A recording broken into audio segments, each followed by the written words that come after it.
I would like to begin by acknowledging the traditional custodians of the land on which we meet today, the Arakwal people of the Bundjalung Nation, and pay my respects to the elders past, present, and emerging.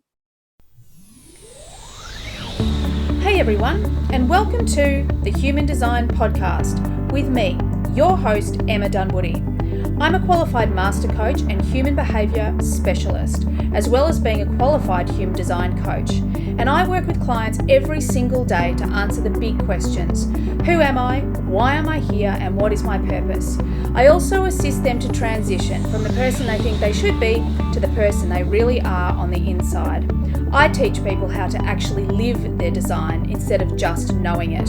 And if this is something that you want to do too, well, stay tuned or reach out for private coaching or Human Design Unpacks, where I show you exactly how to live your design. Hey everyone, and welcome to today's episode. I am super excited to talk to you all today about how I manifested something so big, so easily, with barely even trying. I want to share this story with you because I want you guys to really create your heaven on earth. I want you to manifest all the things your heart desires because your dreams matter. They matter because they're helping to contribute to this planet that we're creating. So I want to talk to you a little bit about manifestation, and I'm going to talk to you about it obviously through the frame of transformational human design, because we actually have our human design as this beautiful roadmap that guides us along this path. And when we understand how we can recondition our subconscious mind, when we can understand how it actually works, how the brain works, how we can work in alignment with what it means to be human, and in conjunction with our design, then we can create incredible things in our life. So I want to tell you a little bit of a story. I'm going to say, it couldn't even be 3 months ago, but let's say 3 months ago. My youngest son, he is learning to ride horses, and he's always had a love of it. And he's always been aware that I used to ride. When he was a baby, he used to sit next to the arena when I was riding my big flashy dressage horse. My eldest used to sit there with his Bob the Builder stuff when he was really little. It was just adorable.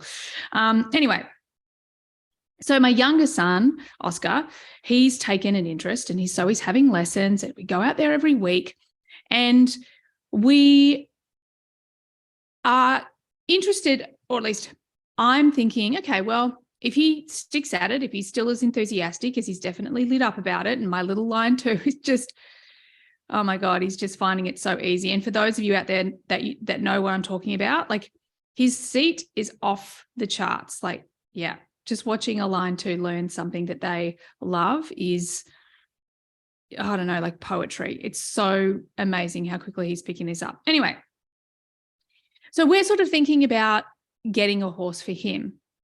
One day, I'm going to say like maybe 3 months ago, we're talking about the sort of horse that I'd love to get for him. And he asks me this question: Mum, will you get a horse again? And I hadn't really thought about it. And I said, yeah, I think I would. I think I'd love to have another dressage horse again. And he said, so what's your dream horse? And as we drove back that day, I had this discussion with him, and I outlined all the things I would love in my dream horse. That following day, in the morning, I thought, wow, I really do. That's something I want to do. I definitely want to have another horse again, and I want to do it just for me and enjoy the journey and, get him going as far as we can possibly go. And that was really it. Other than writing down a simple list of what that horse might be, size, movement, temperament, breed, all of those things. And the things that I would love to accomplish. Like, I want to go, for those of you who understand, if you don't know what I'm talking about, that's cool too. I wanted this horse to go FEI. I want him to do at least Prix St. George, if not Inter 1, Inter 2 and Grand Prix, which would be the dream. And then I didn't think about it. I just didn't think about it. Anyway, a couple of weeks later, we're out again, Oscar's having a lesson. And after the lesson, he says to me, "Oh, one of my friends told me that there's a horse for sale here." And I was like, "Oh, cool. Okay. Well, that would be really handy. We don't have to travel all over the east coast of Australia to find you a horse. Cool. Let's find out." So anyway, I decide to find out, and in true emotional authority, it took me a few days to even ask anyone about it. But in the meantime, I see this horse out in the paddock. I'm not even consciously aware of it. I'm not putting the pieces together by this stage. And I'm watching this horse walk across the paddock. And I'm like, wow. One of the things as a horse or a dressage person, when we're looking at a horse's paces, they have to have a really good natural walk, because a walk isn't something that you can greatly improve. And the more you mess around with it, usually the worse it gets. So I'm watching this horse walk across the paddock and thinking, wow, that is a beautiful walk, and think nothing else of it. But when I reflect on this, my sacral was like lit up. Then the next couple of times, I just noticed this horse, and, I watched another day, he was sort of having a bit of a trot around his paddock. I was like, wow, look at the movement on him. And I start to ask about this horse for Oscar, this other horse, because by this stage I haven't put 2 and 2 together. I also haven't put 2 and 2 together at this stage that my line for child heard from a friend and then shared with his mother about this horse, right? So from a human design standpoint, everything is I'm just following human design breadcrumbs. A lot of the time early on, really unconsciously, but doing it anyway, right? Anyway, so we start to have this conversation and with the owner of the property, the breeder of the horse, and she says, "Oh no, actually he's a dressage prospect. I mean, he's pretty quiet, so he could be suitable for a young person, but not a beginner. He's actually bred to be a dressage horse." And I was like, "Oh, that's interesting." And she says, "Would you like to have a ride?" And I'm like, "Yeah, sure. Why not?" So I go and have a ride on this horse. First time I've been on a horse in 7 years. And it literally, the moment my butt hits the saddle, I'm like, "Oh, this feels good." My entire body is responding to this particular horse. So I have a ride. This is fantastic. Again, I'm not even thinking about buying him. I'm not doing any of those things because my mind is attached to me getting a horse next year. Okay, that was my thing. That was I'll get a horse next year. We'll get one for Oscar first. So what I don't realize at this point is that I'm detached to the outcome. Okay. At this point, I'm following my strategy and authority. I'm following my design. Oscar's design is working as well through me. I'm following my design, my little line 3. I'm just going out. I'm having experience. I have massive detachment because I'm not even thinking that this could be the horse that I want to manifest. And I have a sit on him, bit of a ride. I'm like, wow. And Oscar takes some video for me and I'm like, wow, he is beautiful.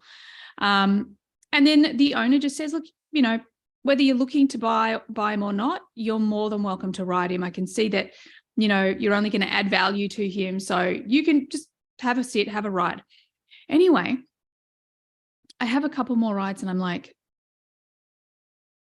this is the horse. This is the horse. And part of me, my mind, and for those of you playing along outside, in case you haven't noticed, I'm showing you the things that matter. So this could be your business, right?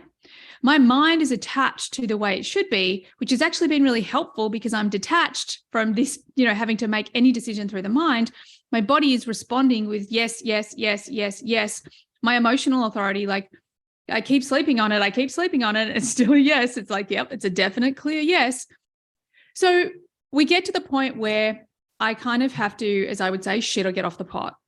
Is this something I'm really going to consider?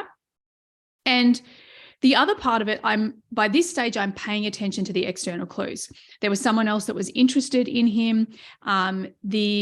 She got sick and then she couldn't come down. And then the next time she cancelled and postponed. So I'm starting to notice the external clues. Everything for me is easy. It's easy for me to make it there to have a ride. It's easy for me to ride this horse. It's easy for me to, like there's no red flags. Everything for me is flowing so easily and simply.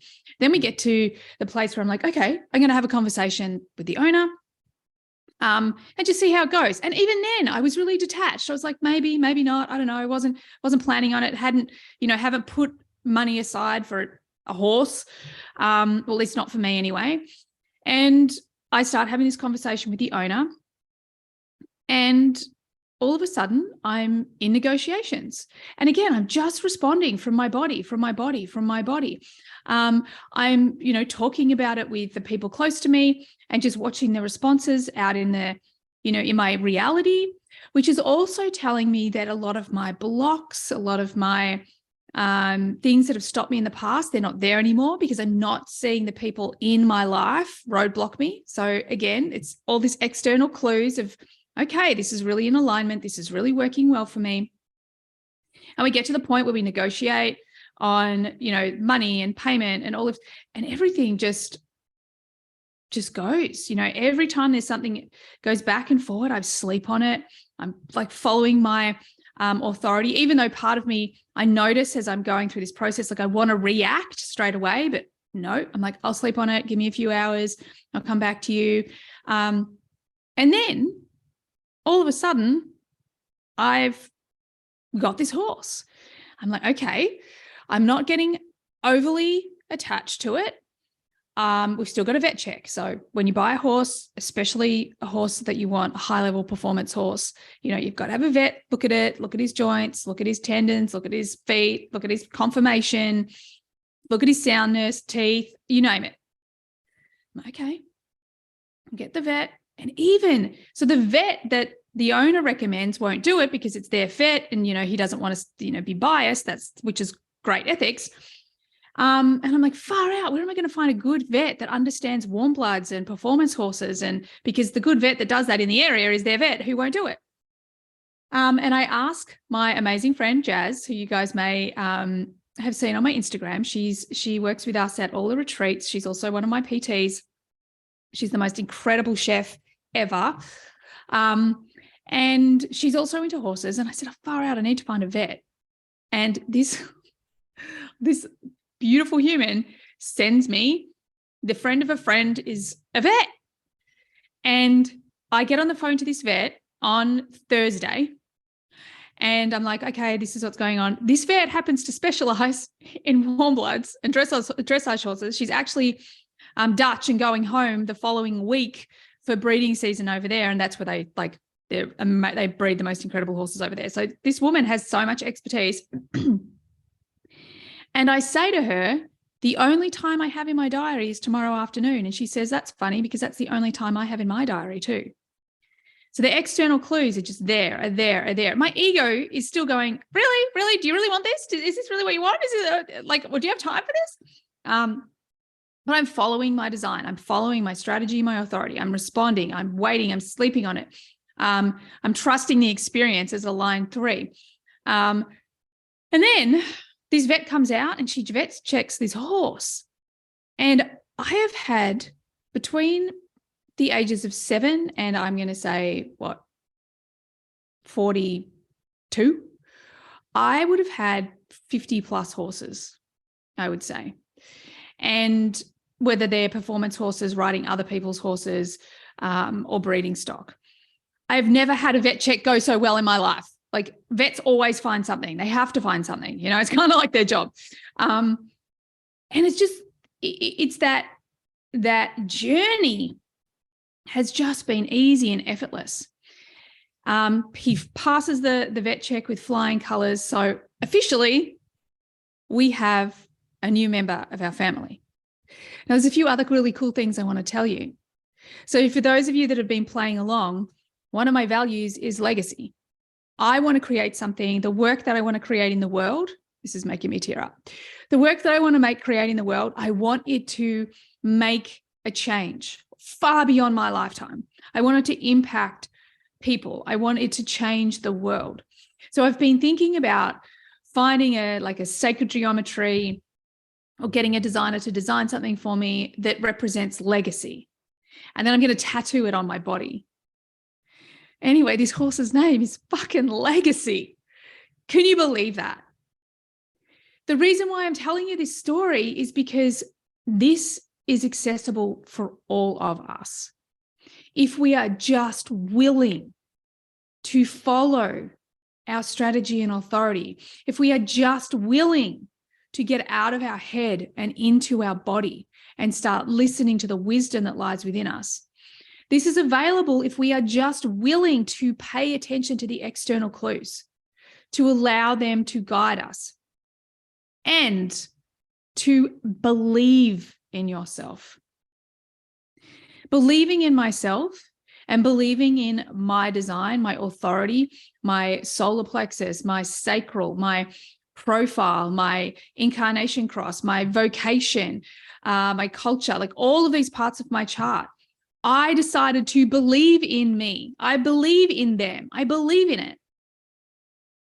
Now, many of you have heard the story when I got my global beliefs balanced by the incredible Ellie Richter through Site K. I only had 2 that were in alignment. The rest were all, up shit creek. They're all going in opposite directions, banging into each other. And Ellie said to me at the time, she's like, I don't know how you've had so much success in all the areas of your life with your beliefs like this. And I can tell you exactly how. It's because I believe in me. I believe in the universe, and I believe that I can create my own reality. And this is something I want you guys to hear, because we now live in this time where we have so much information. I mean, if you're a part of my HDX community, there is everything you need to know to transform your life. However, we have to begin by believing in ourselves, because at the end of the day, what we focus on and what we believe is possible for us is the only thing that really matters. Because if you don't believe you can do this, if you tell yourself, well, something's blocking me, then something's blocking you. You have to choose to focus beyond that, beyond what could be wrong, what needs fixing. You have to choose to believe that I will find my answers. They will come to me. It will unfold. This is who I'm becoming. This is the dream I have. This is the impact I want to have. This is the legacy I want to leave. And when you choose to focus on those bigger things and you choose to believe in you above all, magical things happen. Magical things happen. Now, the other part I want to tell you about this horse, this story, is one of my intentions this year, and specifically for the Camino, is to be able to live and have adventures, to grow this business, to create this impact and this legacy that I talk about with ease and grace. Because so much of my journey, I've done it, inverted commas, or what I used to believe, the hard way. Because I thought if I didn't do it the hard way, that it wasn't worthy, or that in some way I cheated, or that other people wouldn't respect it. All of these bullshit stories that I told myself. However, setting this intention that I want to be able to do all of these things, I am manifesting all of these things with ease and grace, with joy and adventure, with playfulness and lightheartedness, with love. Then all of a sudden, I am given evidence instantly, almost like that, of how easy it is to manifest something so important to me without much effort at all. So, what are the things I want you to take away from this? Obviously, I want you to understand that the most important thing you can do, that you can be, is to be believing in yourself.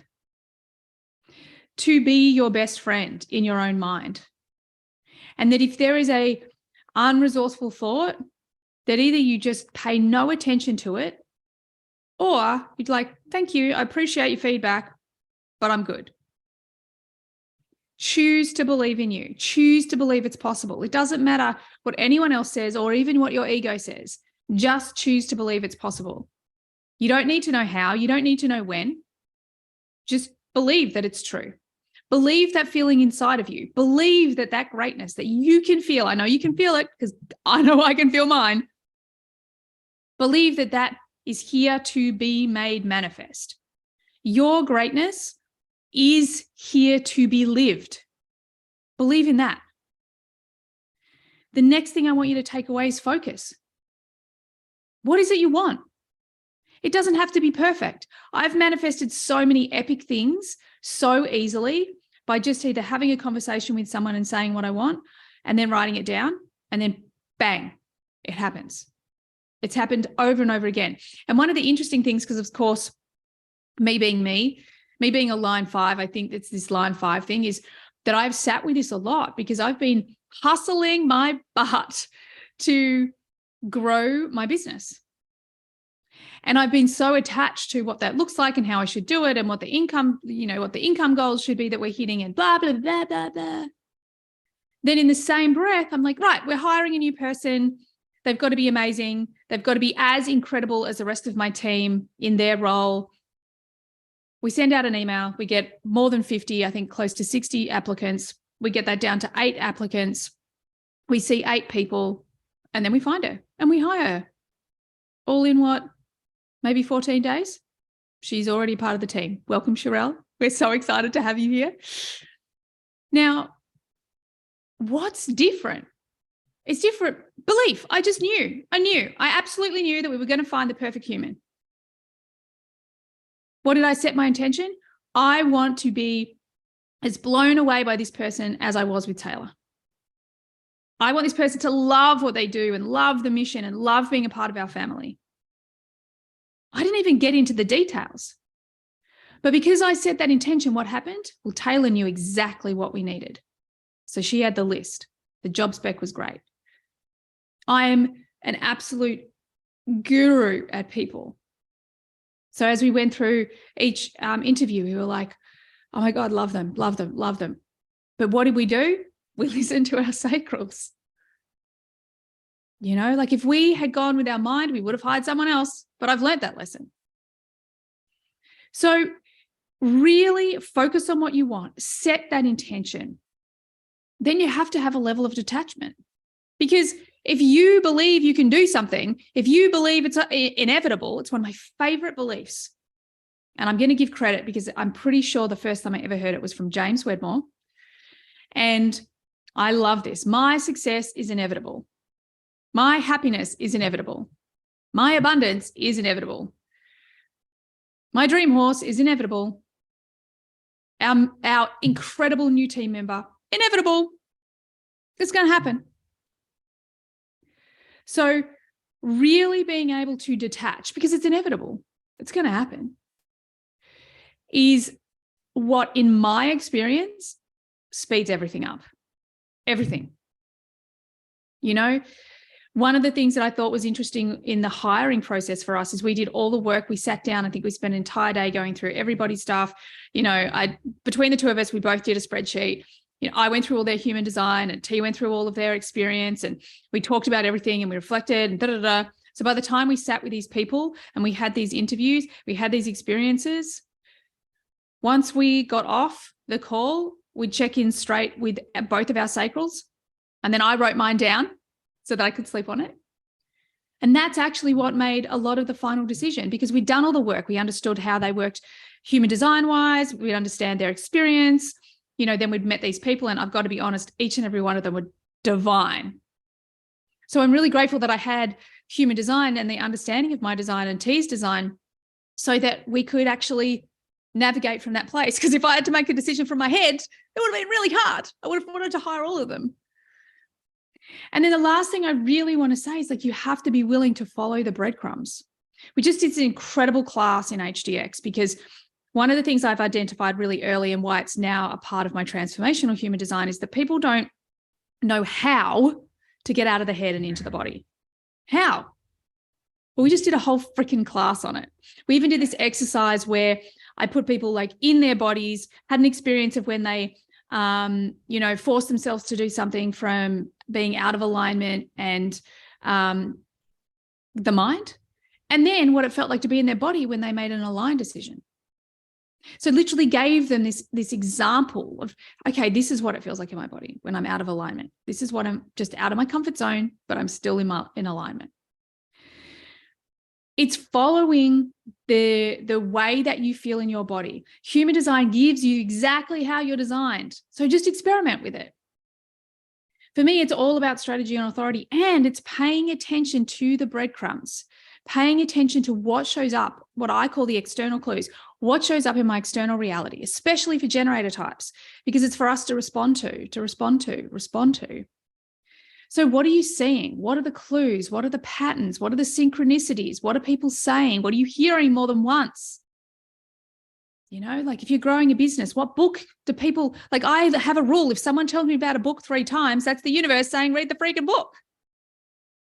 So we often can talk a lot about our human design, but we don't trust it to live by it. And that's what I want to inspire everyone to do today. I want you to live by your design.